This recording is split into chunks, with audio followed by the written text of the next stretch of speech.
Salam sejahtera Malaysia. Panas hati lagilah Hadi Awam. Panas hati lagilah Muhyiddin Yassin. Panas hati lagilah Cyber Trooper Perikatan Nasional kali ini. Apa tidaknya? Alamak, Perdana Menteri Datuk Seri Anwar Ibrahim terima pingat terima pingat yang cukup besar daripada Republik Kosovo. Mau tanya aja, Muhyiddin pernah dapat? Hadi Awang pernah dapat? Siapa yang pernah dapat dalam Perikatan Nasional? Sebab itu tidak ada harapan. Tidak ada harapan untuk Perikatan Nasional punya pemimpin macam Muhyiddin, macam Hadi Awang untuk dapat tumbangkan Datuk Seri Anwar Ibrahim. Tidak adalah. Jasa Malaysia amat besar kepada Kosovo. Jasa Muhyiddin apa? Boleh senaraikan jasa Muhyiddin kepada negara asing? Kosovo tidak akan pernah melupakan jasa Malaysia yang banyak membantu Republik itu ketika berdepan detik sukar. Selain menjadi antara negara pertama yang mengiktiraf kemerdekaan pada 2008, Presiden Kosovo sendiri iaitu Dr. Djosa Osmani Sadriu berkata pengiktirafan Malaysia membawa makna yang besar dan bukan sekadar diplomasi. Ia membawa kepada harapan dan solidariti. Ia membawa kepercayaan terhadap masa depan rakyat, dan atas sebab itu penghargaan kami kepada Malaysia tidak akan pernah luntur, dia kata. Hari ini kita bukan sekadar menoleh ke masa lalu, kita melihat ke masa hadapan dengan tujuan yang jelas dan semangat yang tinggi dalam hubungan antara kedua-dua negara. Katanya pada satu sidang media bersama Perdana Menteri, siapa? Datuk Seri Anwar Ibrahim sempena lawatan rasminya ke Malaysia. Osmani berkata menerusi perbincangan bersama Datuk Seri Anwar Ibrahim, Malaysia dan Kosovo meneroka pelbagai pendekatan baru bagi mempertingkat kerjasama antara kedua-dua negara. Kami mengulangi komitmen terhadap hubungan diplomatik yang lebih kukuh, kerjasama ekonomi lebih erat dan pembabitan yang bermakna dalam bidang berkepentingan bersama, dia kata. Satu lagi dia kata adalah satu penghormatan besar untuk berdiri di bumi Malaysia. Satu detik yang akan dikenang sebagai pencapaian penting dalam hubungan persahabatan antara kedua-dua negara.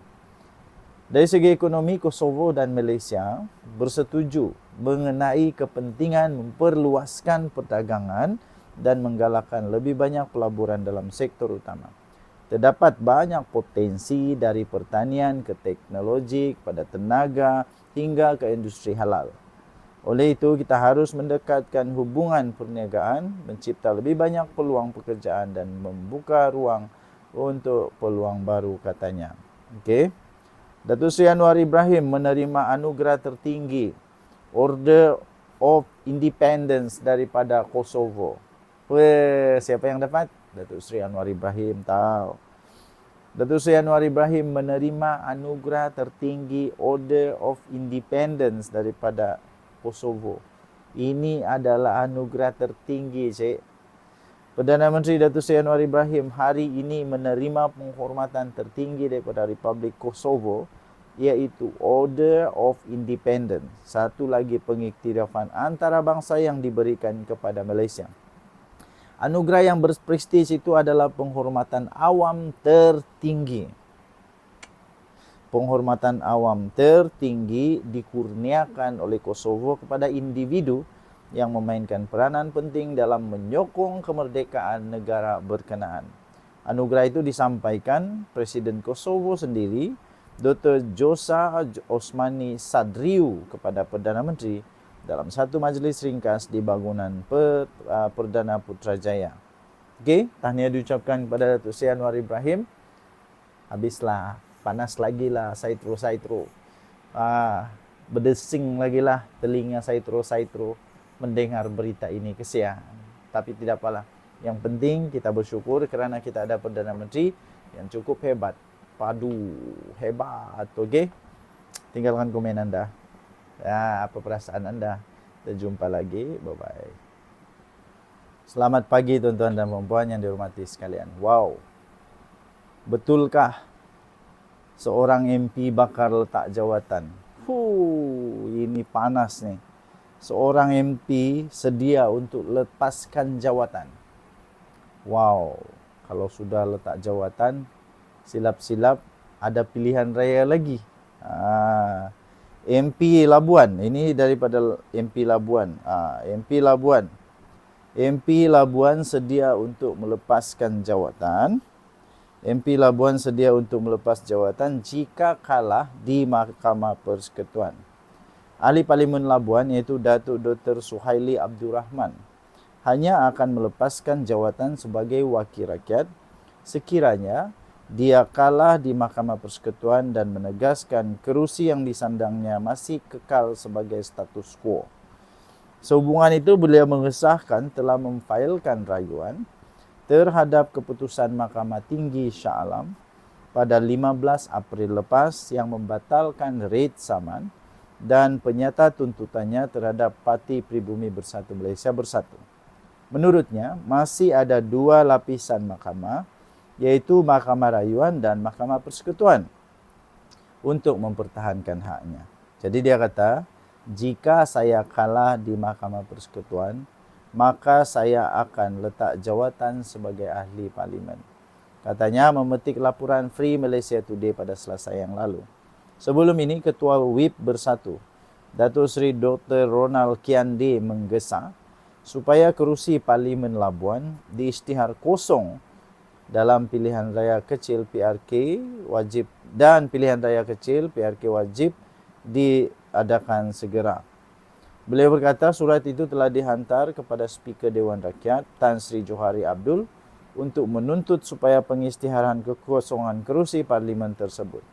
Pada 11 Julai tahun lepas, Johari dilapor memaklumkan dalam surat kepada Kiande bahawa beliau tidak mahu merosakkan kepentingan pihak sedang berbicara dalam kes mahkamah susulan tindakan Suhaili menyaman bersatu. Suhaili memfailkan saman pada 1 Julai tahun lepas terhadap Bersatu bagi menuntut pengisytiharan bahawa pemecatan keahlian beliau daripada parti itu adalah tidak sah dan menyalahi undang-undang. Dalam pada itu, Suhaili mengecam tindakan Bersatu yang didakwa hanya fokus kepada usaha menjatuhkan kerajaan berbanding membela nasib rakyat. Sedangkan katanya, rakyat lebih risaukan berhubung tarif yang dikuatiri memberi kesan terhadap ekonomi. Tetapi mereka ini Bersatu katanya masih sibuk pasal PRK, tumbang kerajaan. Satu kerusi tak mampu ubah kerajaan. Kalau nak sangat jadi kerajaan, tunggu PRU 16. Kenapa nak cari publicity murahan? Soalnya. Betulkah Bersatu ni sangat terdesak untuk jadi kerajaan? Kenapa? Soalnya kenapa? Sabarlah. Dah lama sudah pun. Salam sejahtera Malaysia. Selamat pagi. Buat kesekian kalinya lah saya selalu kata, kenapalah Bersatu ni muka pipi tersorong-sorong, muka ternyengek-nyengek. Nggak tahulah. Saya pun tidak tahu. Saya lupa sudah dia punya peribahasa. Orang tidak mau, kau masih hege-hege. Alah, jangan haraplah UMNO termakan lagi. Tiba-tiba Hamzah Zainuddin muncul lagi. Ini Hamzah Zainuddin muncul lagi. Dia kata, Bersatu tak tolak kemungkinan bekerjasama dengan UMNO, kata Hamzah Zainuddin. Pertama sekali, UMNO maukah bersama dengan PAS? Kecualilah Bersatu siap untuk bubarkan Perikatan Nasional, Bersatu siap untuk tinggalkan PAS, bercerai dengan PAS, putuskan hubungan dengan PAS, mungkin ada harapan bersama dengan UMNO. Selagi itu tidaklah. Selagi itu tidaklah. Okay.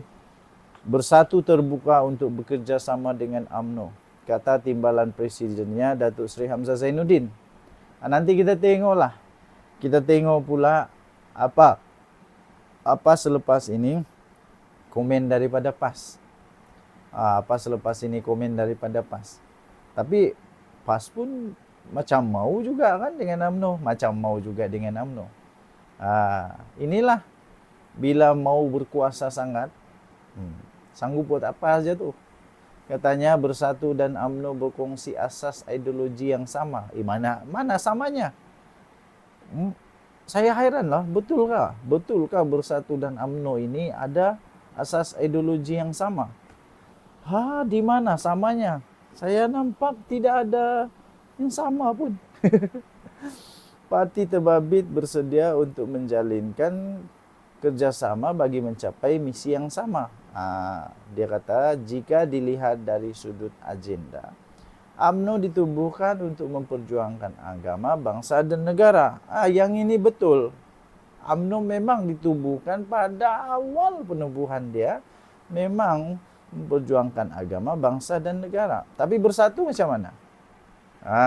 Betul lah, Bersatu pun sama juga. Mungkin inilah maksud Hamzah Zainuddin. Hari ini Bersatu juga memegang ideologi yang sama, tak apa, betul lah tuh, betul lah. Adakah mungkin satu masa nanti ada kerjasama? Ini bukan bermakna Bersatu tidak kuat, tetapi kita terbuka untuk bekerja sama. Zahid mau terima Muhyiddin Yassin yang sungguh-sungguh mau Najib di penjara tuh. Itu. Ia untuk tujuan yang lebih besar, demi tujuan asal kami. Katanya dalam satu podcast yang dihostkan bekas Menteri di Jabatan Perdana Menteri, Datuk Muhammad Zaid Ibrahim, yang disiarkan di YouTube semalam. Dalam podcast yang sama, Hamzah turut memberitahu bekas pemimpin MIC dan MCA sudah mendaftar untuk menjadi ahli Bersatu. Wah, hebat nih, hebat. Katanya Bersatu dan UMNO tidak sehaluan kerana perbezaan keutamaan kepimpinan dengan parti itu mau membawa agenda lebih segar. Beliau mendakwa ramai bekas ahli Barisan Nasional mengumumkan rayuan untuk menyertai parti itu. Wow. Di sini kita dapat lihat terdapat kecenderungan untuk mereka dalam kalangan bukan Bumi Putra bersama dengan Bersatu. Dia kata. Okey, so bagaimana dengan pendapat anda? Adakah anda rasa Bersatu dan UMNO boleh bergabung? Dan ini maksudnya Perikatan Nasional bakal bubar. Kenapa? Ada masalah sudahkah UMNO dengan PAS? Nanti betul pula jangkaan orang. Semua orang yang join bersama-sama dengan PAS mesti akan bercerai juga akhirnya. Jangan pula benda ni jadi kebenaran. Okey? Kita jumpa lagi. Bye-bye.